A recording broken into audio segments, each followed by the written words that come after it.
Major funding for production of the City Club Forum is provided by Nordson Corporation. Additional support provided by the Nord Family Foundation.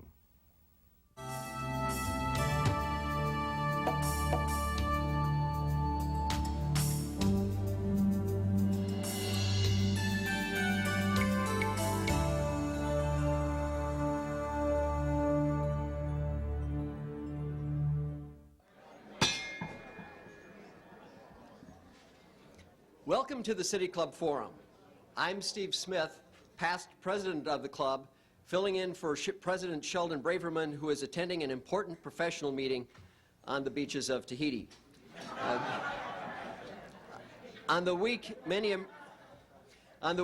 Americans did taxes, we look at what may be the most important scientific project those taxes support, and a project that is ahead of schedule and under budget.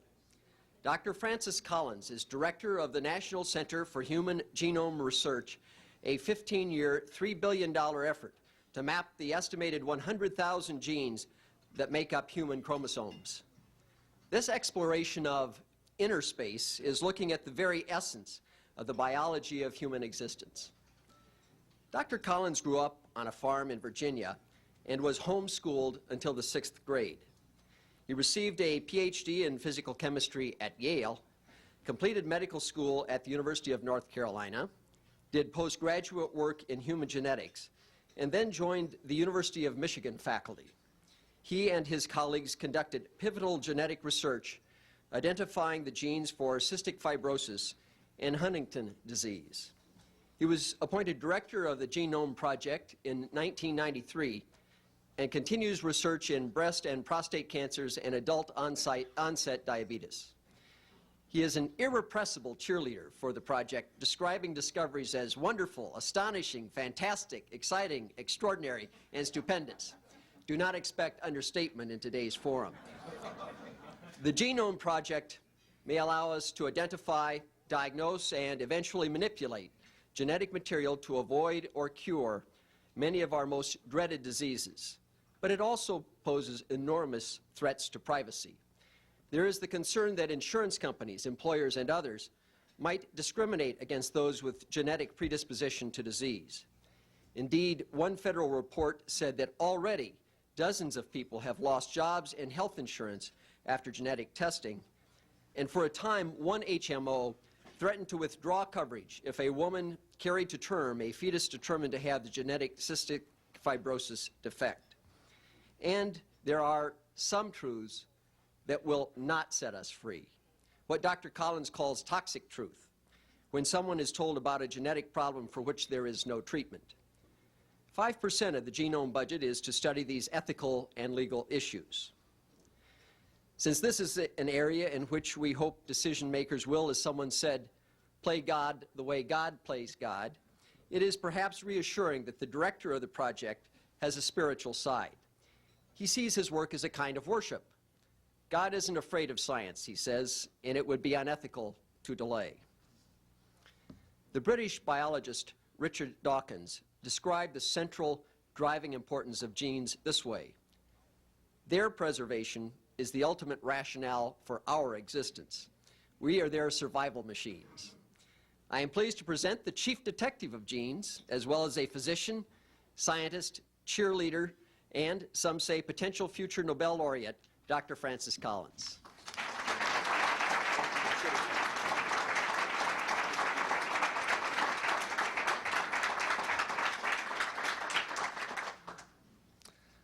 Rah, rah. Thank you very much. That was a delightful introduction, and I'm really honored to have a chance to speak before this forum, both to those in the room and to those who are listening over radio and television.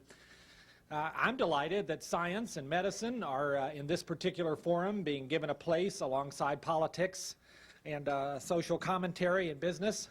And I think this particular topic, the human genome, fits particularly well into this forum, because here is an example of science that is going to have profound consequences for the future of the human race in terms of medical advances, some of which we can predict, some of which we still quite can't, and perhaps also in the way that we view ourselves, because we are engaged in this project basically in reading our own blueprint.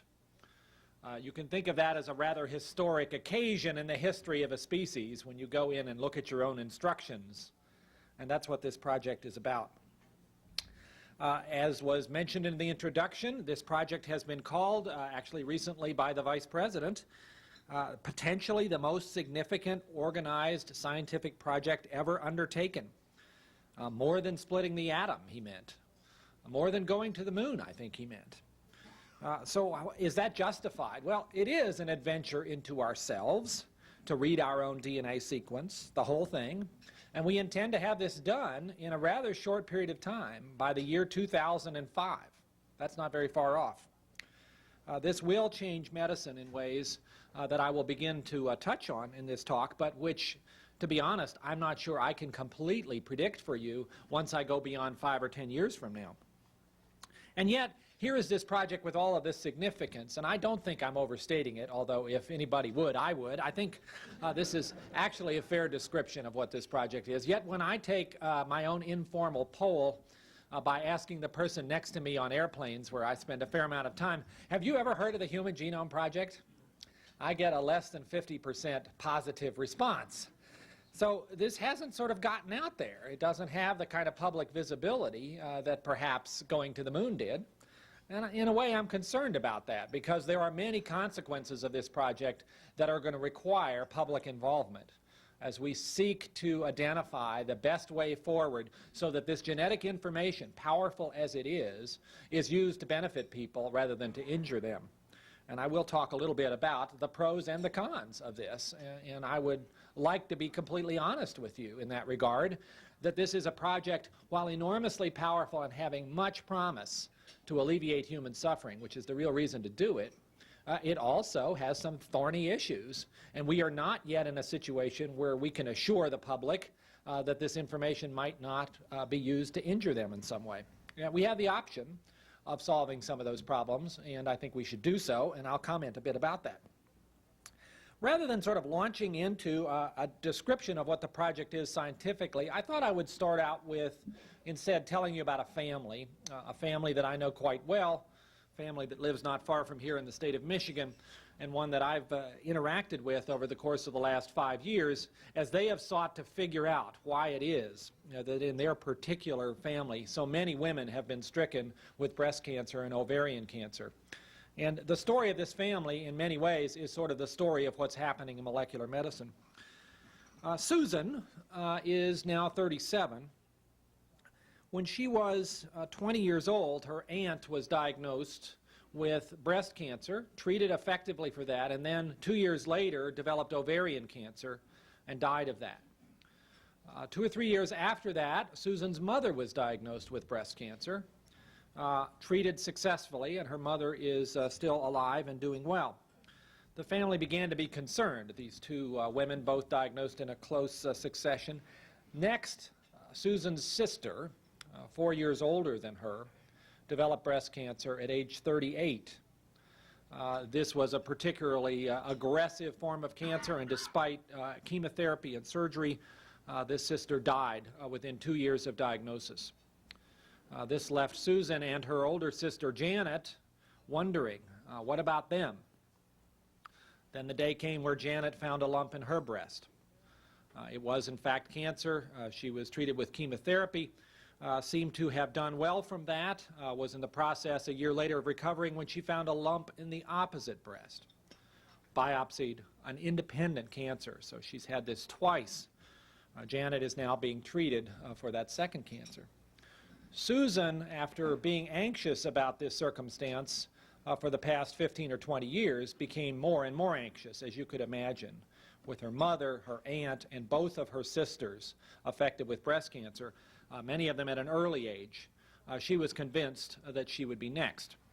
And she sought advice about that from numerous medical institutions back around 1990, and all that anybody could say was, well, yeah, it sounds like there is probably something hereditary going on in your family, and you probably are at increased risk, and you ought to consider your options, which are to undergo a mammogram on a very regular basis, starting at a much younger age than usual, And maybe you ought to think about more drastic procedures, such as prophylactic mastectomy, with the hopes that that would reduce your risk if it is as high as you fear it is, even more drastically than the preventive measures of mammography. And of course, there's the ovarian cancer risk, and you ought to worry about that too, but nobody was quite sure what to recommend because we don't have good screening procedures for ovarian cancer that are really demonstrated in this high-risk group to absolutely protect you against what is feared.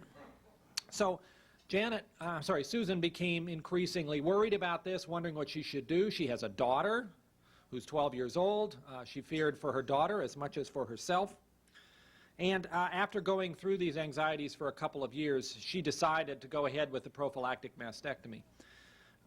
Meanwhile, she and her family had been involved in a research study at the University of Michigan, which was aimed at trying to figure out exactly what gene is responsible for this high risk in their family. And at about that time, it became clear that a gene on chromosome 17 called BRCA1, for breast cancer gene number 1, if it is misspelled in a particular individual, carries a very high risk of breast and or ovarian cancer. And in this family, our research group was able to determine that clearly that was the cause of their high risk. And furthermore, we began to figure out who had the misspelled gene and who didn't. And having realized that, we realized that we needed to call the family in and give them the information so that they could plan accordingly, assuming that they wanted to know, and we weren't sure whether they would want to know. And literally, within a few days of our sending out letters to the family to let them know that it was an appropriate time for them to come into the clinic and get this information, Susan walked in to the clinic on her own power, said, "I'm here for my pre-op workup for my double mastectomy, and I just thought I would drop by and see if you have any new information based on this research project." And we did. We had been studying her DNA and looked at the results right there as she was waiting and realized that she did not have the misspelled gene. She had inherited the normal version from her mother. That meant her risk of breast cancer is the same as the general population, which is far too high, admittedly, but not the drastic, virtually 100% risk that she had in her mind. And so within days of a very drastic procedure, she found out this information, canceled the surgery, was greatly relieved about her daughter, and I think it could be argued that this was a good thing. Now, what's going on here? Clearly, in this situation, there was a hereditary condition, and clearly getting the information about it was of some benefit to this individual. But it's also complicated. Now, I'll come back to Susan, and I'll tell you about a couple of her cousins in a little while, because they had a somewhat different experience with this test, where they didn't necessarily get the good news that they hoped for. Well, listen, virtually all diseases, breast cancer, diabetes, schizophrenia, prostate cancer, hypertension, coronary artery disease, alcoholism, I could go on and on. Virtually all diseases have a hereditary component. What runs in your family? Something probably does. And if it runs in a family, if it is hereditary, that indicates that it's probably encoded within DNA. DNA is the information-containing molecule of all living organisms, and it certainly is of the human. DNA is this wonderfully elegant, simple molecule. It is this double helix, as Watson and Crick figured out some 43 years ago. And the rungs on the ladder of the double helix are where you have the information contained. They can be one of 4 possible letters. The letters are abbreviations for chemical structures. And so it can be either A, C, G, or T. Those are the only 4 possibilities you have. So DNA is written in a language that has a 4-letter alphabet. And all of the information containing capacity of living organisms derives from that DNA information encoded within that 4-letter alphabet.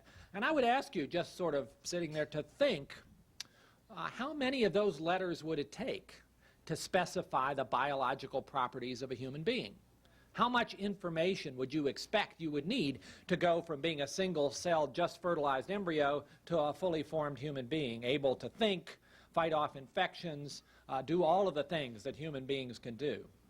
I guess I would have said it would just be an astronomical number. It would be a number you couldn't even contemplate.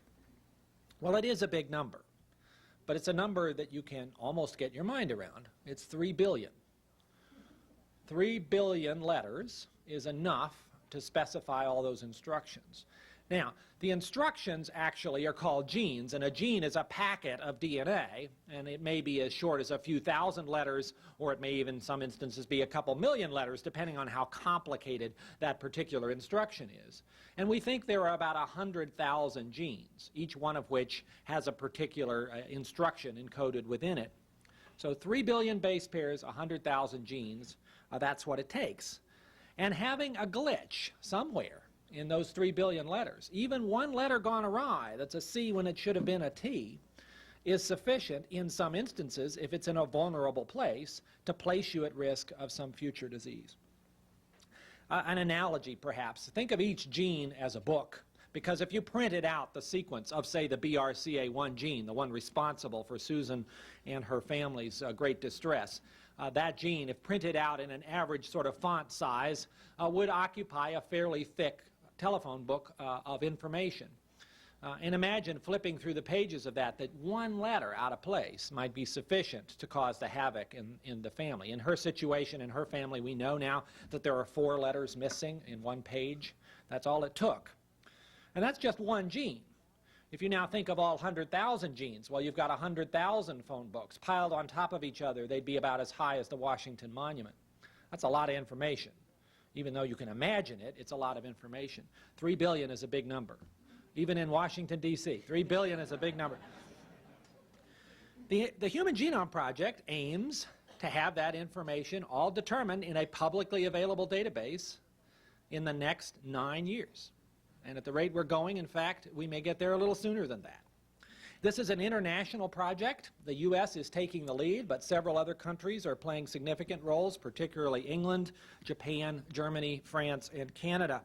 It has a series of very specific milestones that were set out by the planners of this effort back in 1990 in order to be sure that progress was being made at a measurable level, and I think those milestones have been a very good idea. They involve not only building maps and getting sequence, but stimulating the technology to do this efficiently. And the cost of all of this has come down substantially as a consequence.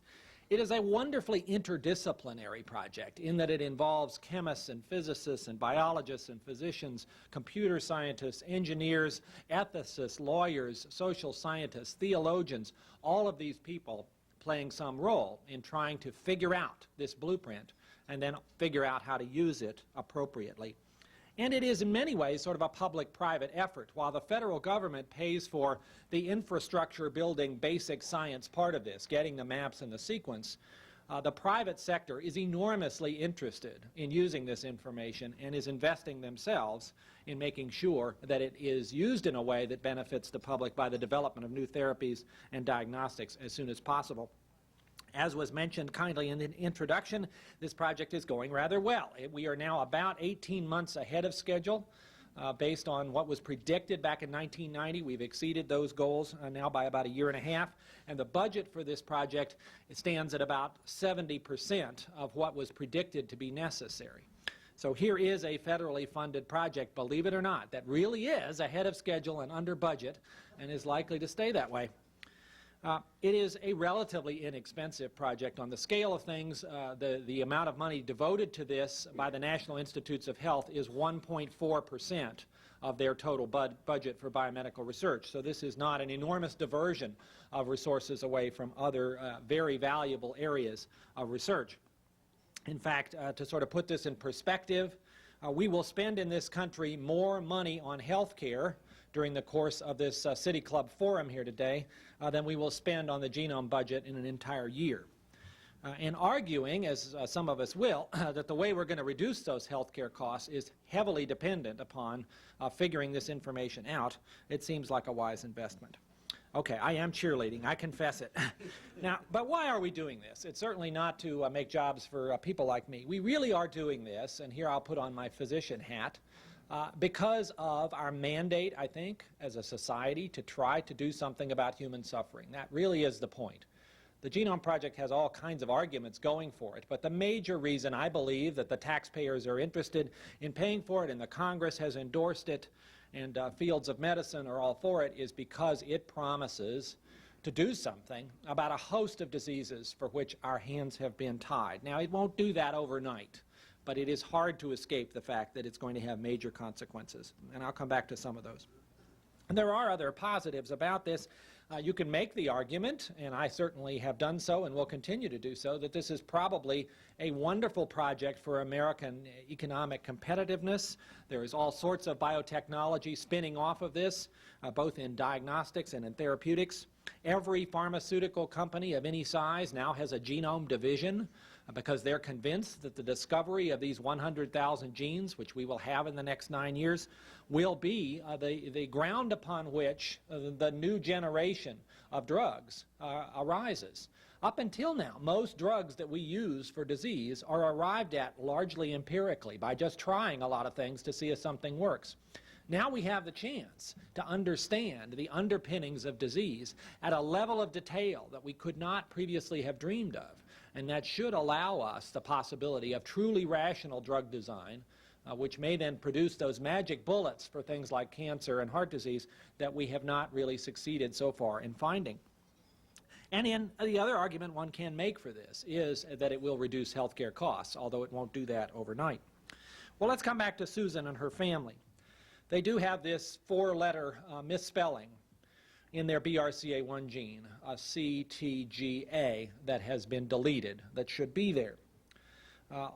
Susan escaped that because she inherited the normal copy from her mother, but her mother and her 2 sisters who have had breast cancer and her aunt all have this misspelling.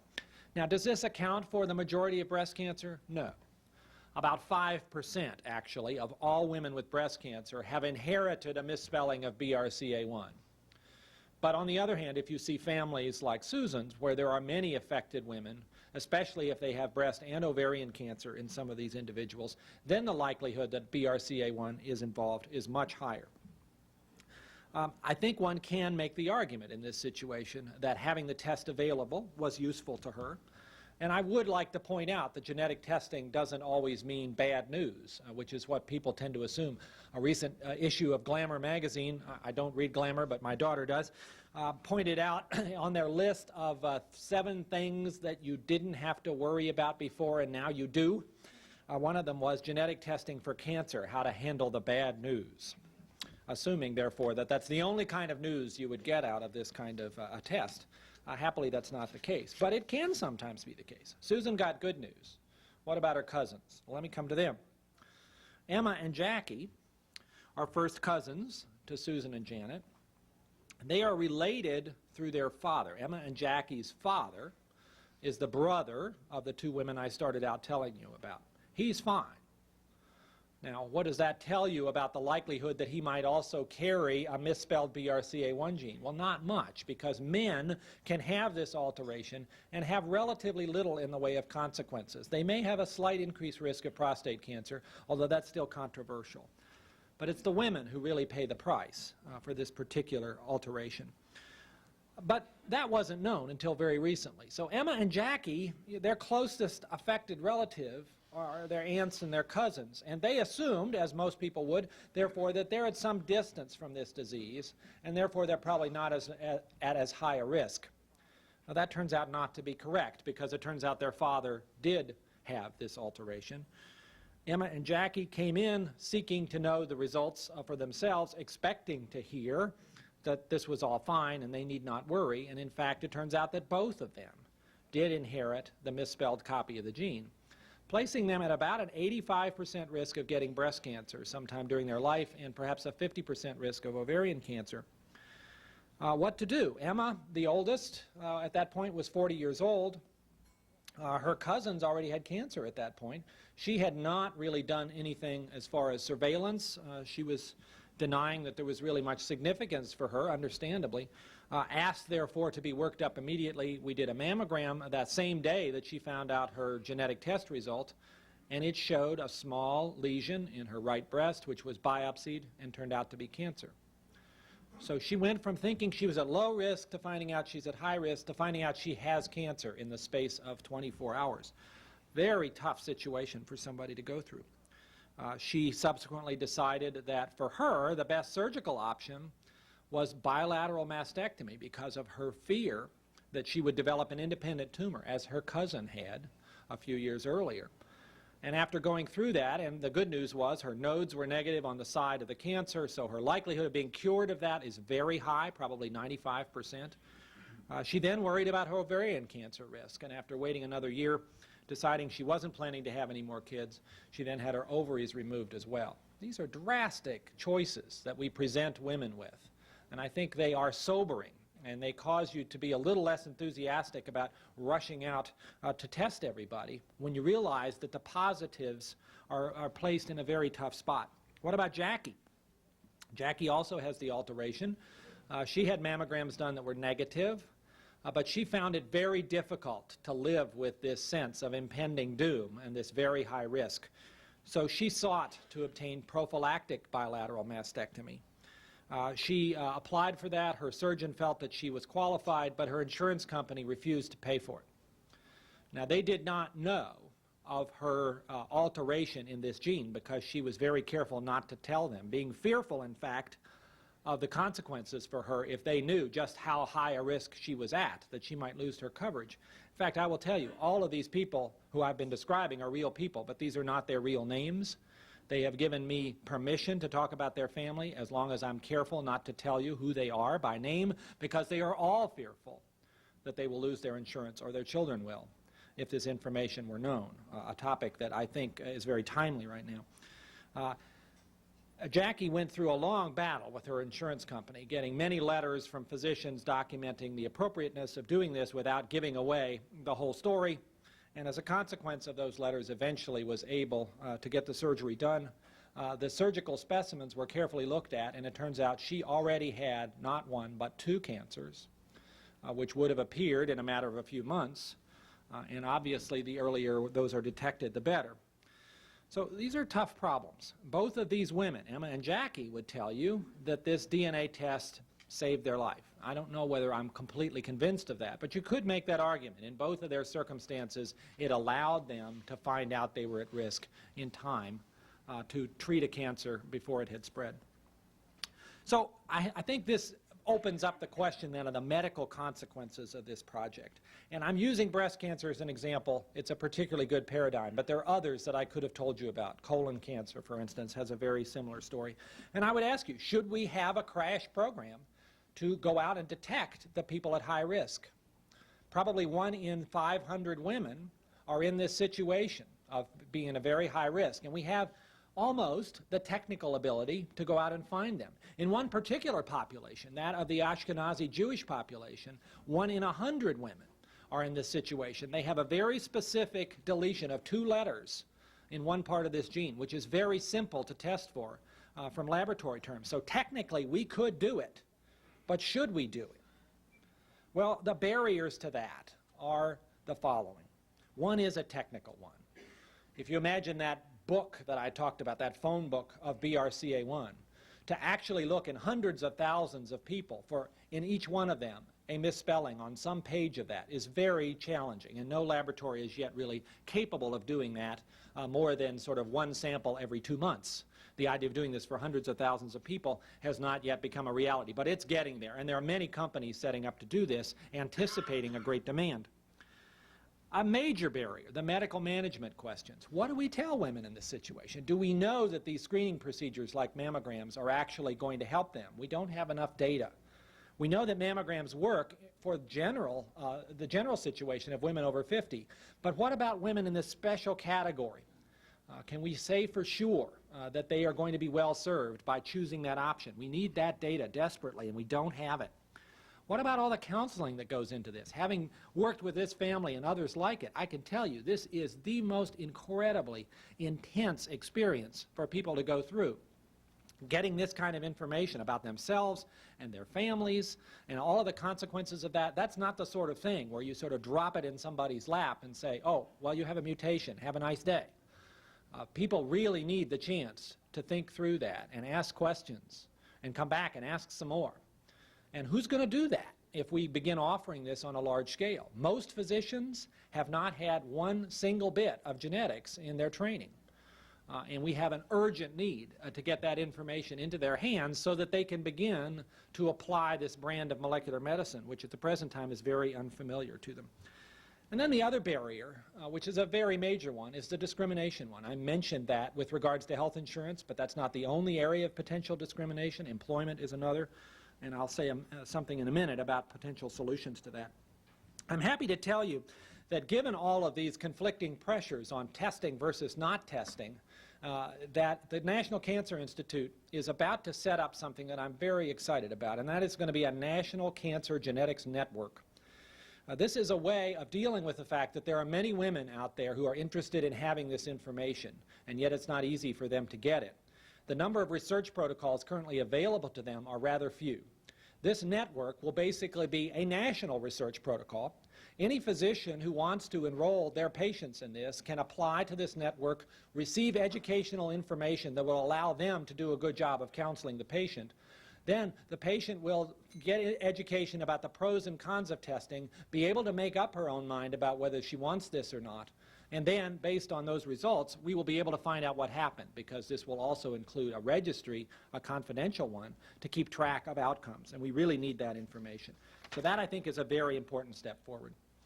All of this is part and parcel of the Genome Project, but it's really now talking about the consequences. The ethical, legal, and social implications of this effort were recognized from the start as being among the most important parts of this, and we could not divorce the science from its consequences, or we would really regret it. So the ELSI program, Ethical, Legal, and Social Issues, was born 5 years ago and has been focusing on these issues, I think with some considerable progress, but we still have a way to go, particularly because we're now sort of at the point where scholarship has done a great job of identifying the issues and potential solutions, but now legislative solutions need to kick in, which means politics gets involved.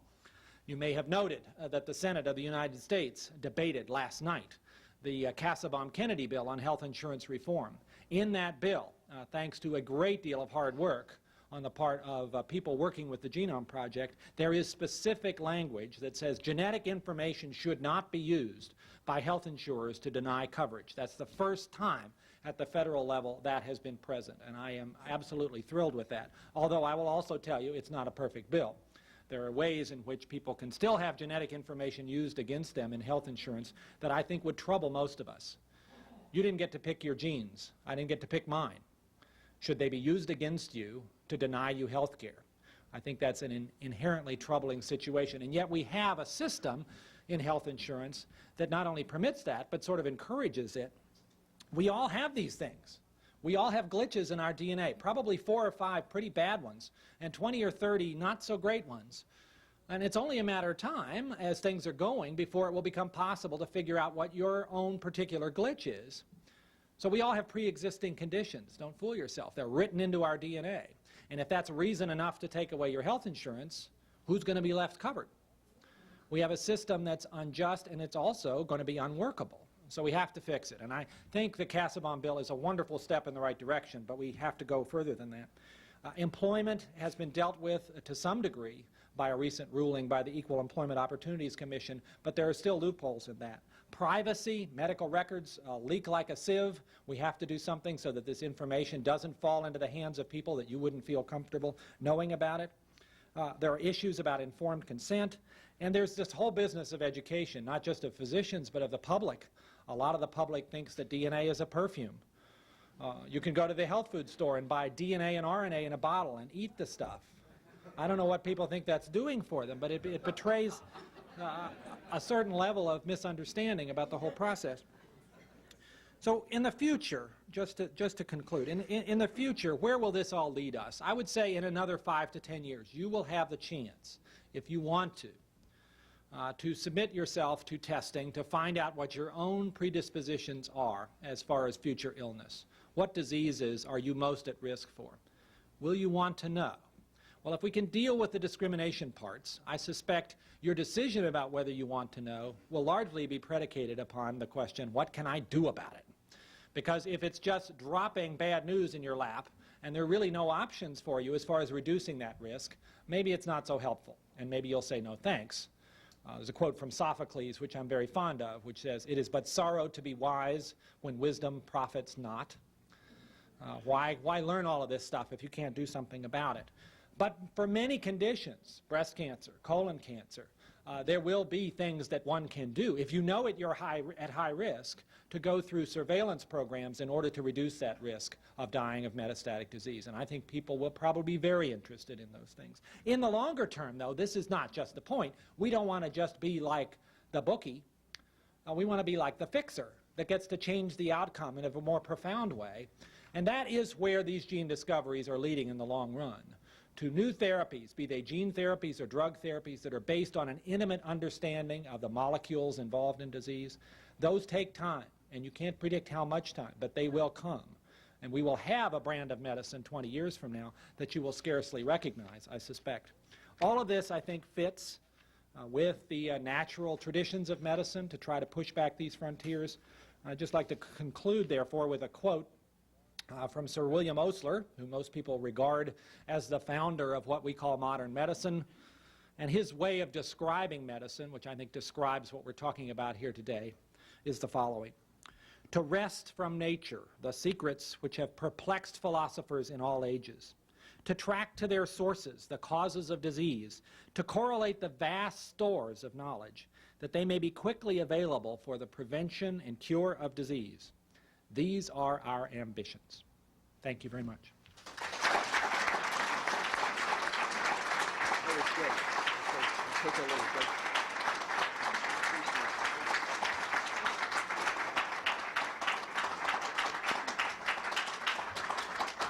Our guest today at the City Club is Dr. Francis Collins, Director of the Human Genome Project of the National Institutes of Health, discussing the effort to map the human genetic code.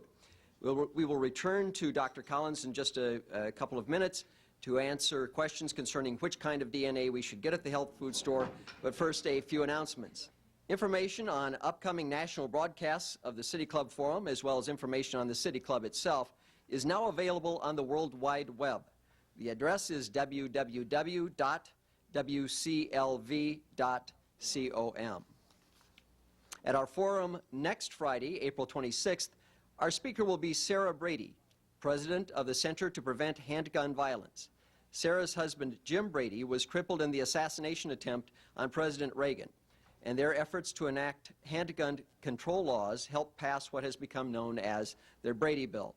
To make reservations for that forum, you can call us at 621-0082. Now for our traditional City Club questions and we hope answers. We would like Dr. Collins to return to the podium.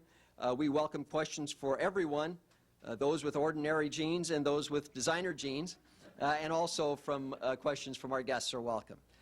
To ask a question, raise your hand and one of our City Club genies, Bob Conrad or Marcia Bynum, will arrive with a microphone. So the first question, please. Dr. Collins, you mentioned in your talk that about 5% of breast cancer patients can trace their disease to heredity in the genes. That leaves about 95% that come from other sources. Most of us, most women, cannot do very much about their ancestors. They can do some of the prophylactic things you talked about, mastectomies and other severe aspects. But the other 95% of the causes of breast cancer, many people feel are attributable to the environment or other causes. To what extent do you think there should be a national commission, very similar to your commission, which studies heredity in the genes, to look at the causes, whatever they may be, of the other 95% of the breast cancer cases, and most likely the environment? That's a very good question. While the proportion of breast cancer that can be attributed to a very strongly inherited contribution is about 5%. It's likely that another 20 to 25% of breast cancer has hereditary underpinnings. They're just not as strong. We're beginning to get a little bit of an idea of what some of those more weakly acting genes might be. But that still leaves the majority of breast cancer without an obvious hereditary cause. Now, cancer, however, we understand, virtually always comes about because of mutations in DNA. It's just that those are then acquired during life and then give rise to a cancer as opposed to being inherited. It is clear that there are environmental influences like radiation that damage DNA and therefore increase the risk of cancers of all sorts.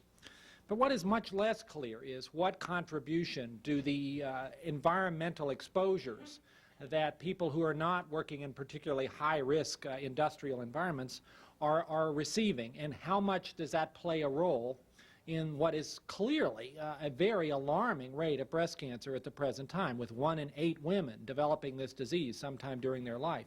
Or is that frequency of breast cancer a consequence of changes in our culture? And there is certainly some evidence for that. When you look at the things that seem to represent risk factors for breast cancer, many of them are things that have come about in the Western world relatively recently, such as delaying childbearing, for instance. I think there is a lot of attention to environmental issues. The Human Genome Project within the National Institutes of Health is one of 22 institutes and centers. One of the other 22 is the National Institute of Environmental Health Sciences, and their entire focus is on the issues being raised in this question. And I would tell you that that is one of the other institutes that we work with the most closely. We sort of think of ourselves as the yin and yang here of disease, that the genetics combined with the environment often explains the outcome. And we may learn a lot from genetics about who is particularly sensitive to a certain environmental insult. Maybe one of the reasons we haven't been able to show that certain environmental exposures are risky is because for 95 or 99% of the population they're not, but for that 1 or 2% that has a particular genetic endowment, they may be. So these two things working together, I'm hoping, will shed light on what has admittedly been a murky and sort of frustrating area. Dr. Collins, welcome to the City Club. Thank you. I think I should explain one thing about our former president, Steve Smith. He's from Iowa, and the only doctor he's met was a veterinarian.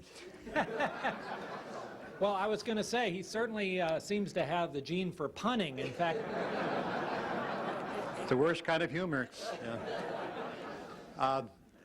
This has really bothered me. I've had this on my wish list for 5 years at the forum. I'm so pleased you're here. Thank you. But what bothers me is that throughout history, we never had a dramatic change like the Industrial Revolution. About 1760, we had about 150 years to adjust. Technology has taken that away, that comfort zone. And I look upon this in the sense that it's collapsing so quickly. By the time we assume we know something, it's collapsed again. And I'll leave you with the warning of Marsh McLuhan. We see the president through a rear view mirror. Would you comment? I think that's a very appropriate concern. Yesterday, I sat in a hearing in front of the House of Representatives. One of the members of the Appropriations Committee, who was grilling the director of the NIH, Harold Varmus, about next year's plans for biomedical research, said basically the same thing. Dr. Varmus, how can you assure me that all of these wonderful scientific advances, particularly in genetics, are going to happen at a pace where we can accommodate for them and we won't end up looking at them in the rearview mirror and finding out that we did some things we wish we hadn't. There are certainly precedents, and I could go through a long list where that has happened. You mentioned the Industrial Revolution. Perhaps more recently, people would look at the whole business of splitting the atom and nuclear energy, and were we really prepared for the consequences of that, or did we suddenly realize one day, oh my gosh, look where we're at? I mean, there is a very important part of the genome involved here to try to prevent that kind of catastrophe, that kind of waking up in a crisis result. And I think this is a new experiment. We've never done this before. We've never put ethics and law and social sciences not as an afterthought, but right smack in the middle of this. We're investing in this particular part of the Genome Project, the largest amount that's ever been spent in the history of the planet on ethical research. Now, will it be enough? I don't know. I think we've made great progress, but I think we are now at the interface where legislation is going to be needed to provide the protections, and that's not an area where one can necessarily guarantee the outcome. I think the public has to be well informed about this, and increasingly they are, and the public has to speak up. And recent surveys indicate they're worried about this, and I hope they're saying that to their elected representatives so that we can get those protections in place. And Dr. Collins, this question is both intellectually and philosophically. You mentioned that the lady that you're talking about had a 12-year-old daughter. Yes. Number one, did you examine the daughter, and does she have the gene that you're talking about? And number two, is the time going to come when one would take one's children or one's unborn children to be genetically tested to see how long they live, what they're going to die from, what kind of intelligence they have? Because genes probably can foretell all of that. And the ethical connection with that is just unbelievable to think about. Well, there's a number of very important points there. I think genes are powerful predictors of certain aspects of human biology, but I think we have to be careful that we don't assume that genes are us and that everything about us can be explained by our DNA sequence. And there's a tendency in the media often sort of fans these flames to imply that every property, whether it's novelty seeking, for which a gene was recently claimed, or infidelity, that was on the cover of Time magazine about a year ago, it's in our genes. And I wonder how many people passed the newsstand that week and said, oh good, I thought it was me. I mean, even when we have all the DNA sequence worked out and all the genes identified and their functions interpreted, we will not understand a lot of human behavior. I don't think we'll understand what love is.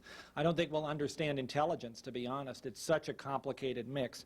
So there will be limits on the ability to make these predictions, and often they will be sort of statistically, well, the risk is a little higher for this and a little lower for that.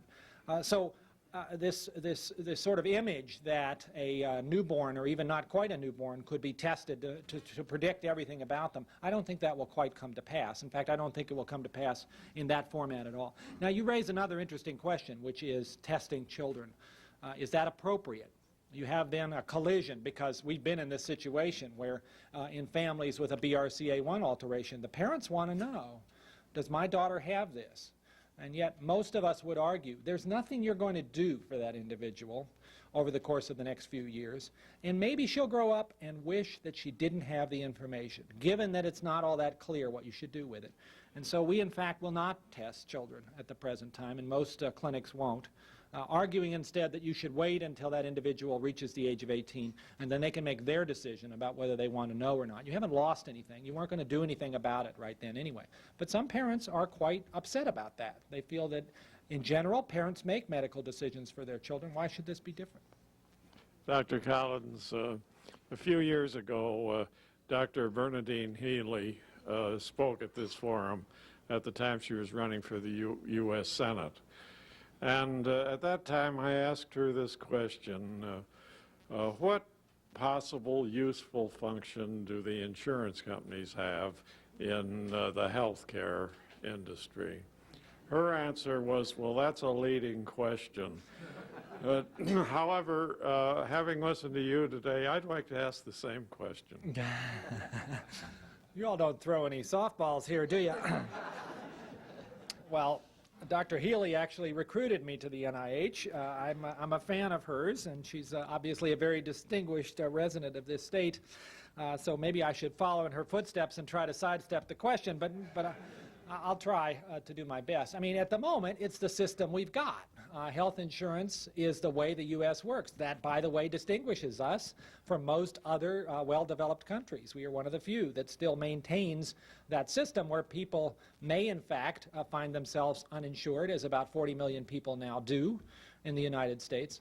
And that is, in some ways, deeply troubling. If you argue that health care is a right and not a privilege, then we have a system that doesn't really reflect that. So many, I think, philosophers and ethicists and geneticists viewed the idea of universal health care as something that we ought to be moving towards.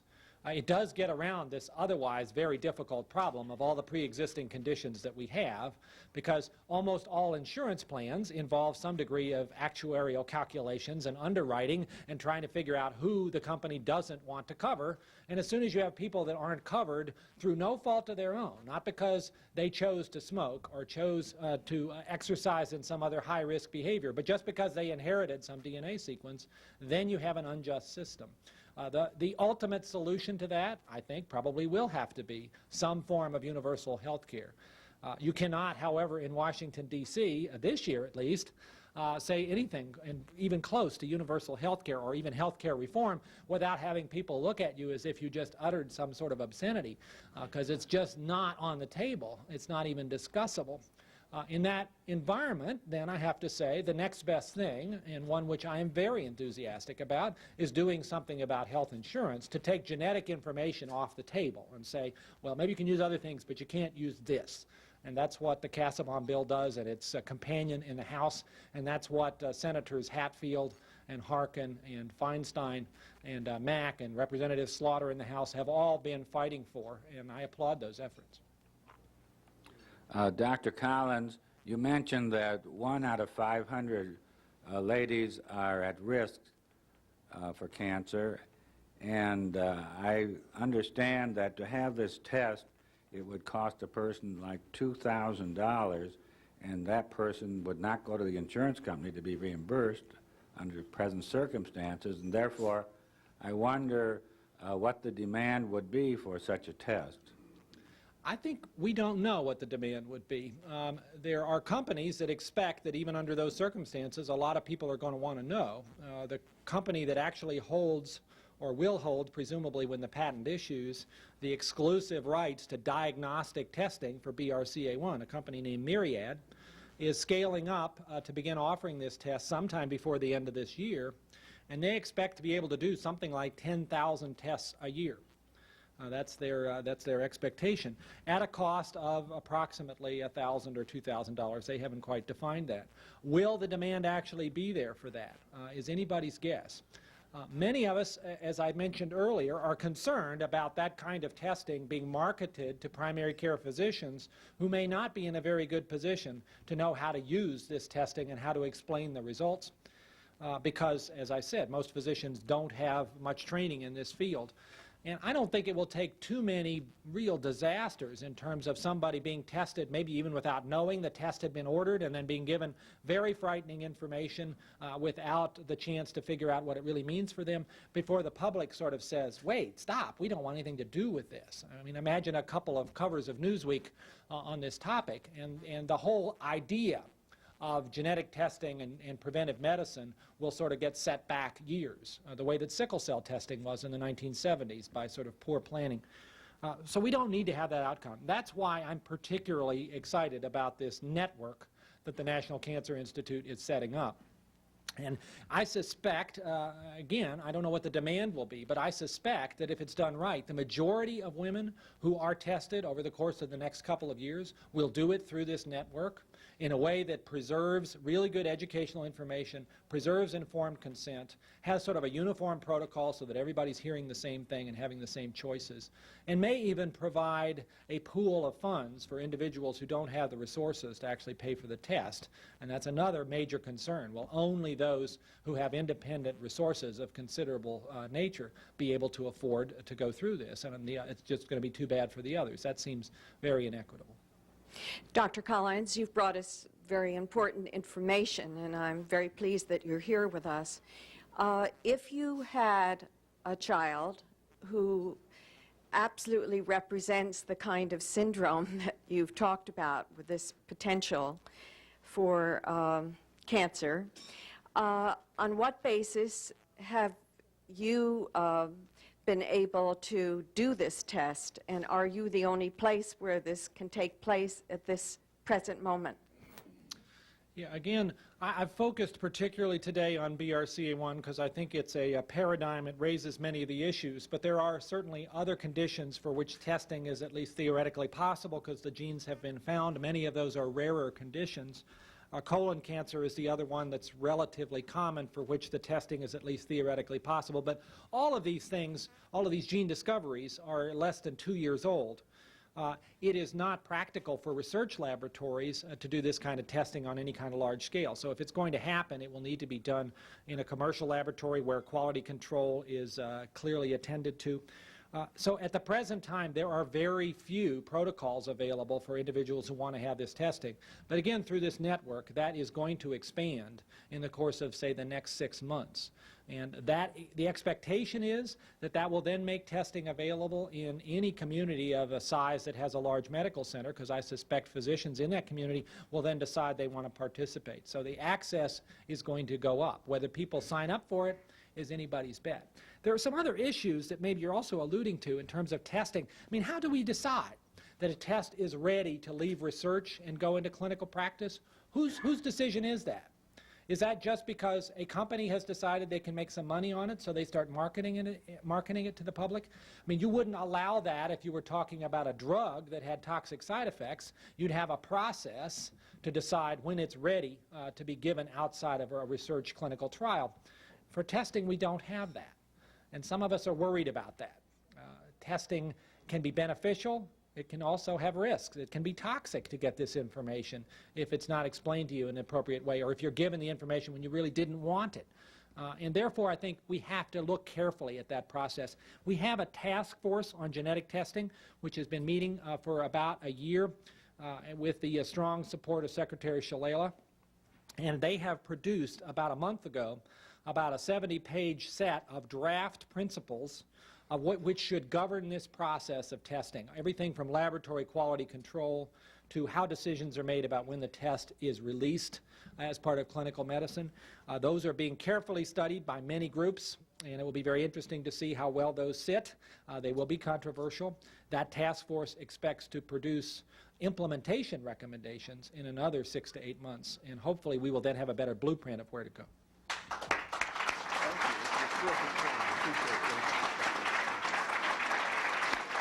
Thank you, Dr. Francis Collins, Director of the Human Genome Project. Thank you, one and all. To order an audio or videotape of City Club programs, call 216-621-0082. The City Club Forum is adjourned.